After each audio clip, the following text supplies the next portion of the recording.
আলহামদুলিল্লাহ, মাননীয় প্রধানমন্ত্রী ইতিমধ্যে নির্দেশ প্রদান করেছেন বাণিজ্য মন্ত্রণালয়কে, কারণ বিশেষ করে এটা দায়িত্ব হলো বাণিজ্য মন্ত্রণালয়।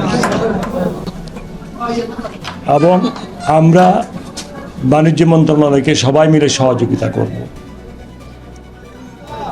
মানে আমরা বদ্ধপরিকর যে দ্রব্যমূল্য যাতে নিয়ন্ত্রণে থাকে, সাধারণ মানুষ যেন কোনো কষ্টে না পড়ে, সেই জন্যে আমাদের তারেক রহমান সাহেব মাননীয় প্রধানমন্ত্রী উনি খুব সচেতন।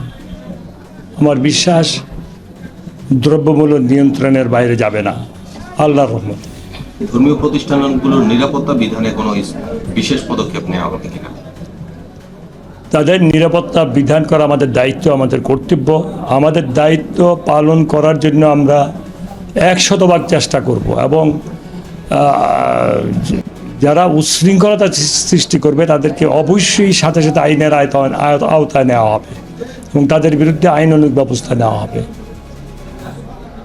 আল্লাহ পাক যে আমাদেরকে দায়িত্ব দিয়েছেন, আমাদের মাননীয় প্রধানমন্ত্রীর নেতৃত্বে আমরা এই ব্যাপারে কাজ করে যাব, যাতে করে আমাদের দেশের মানুষ সকল সুযোগ সুবিধা ভোগ করতে পারে এবং তারা যেন আল্লাহর রহমতে এটা বলে যে অতীতের চেয়ে বর্তমানে আমরা অনেক ভালো সুযোগ সুবিধা পাচ্ছি। সেই চেষ্টাটা আমরা অবশ্যই করব।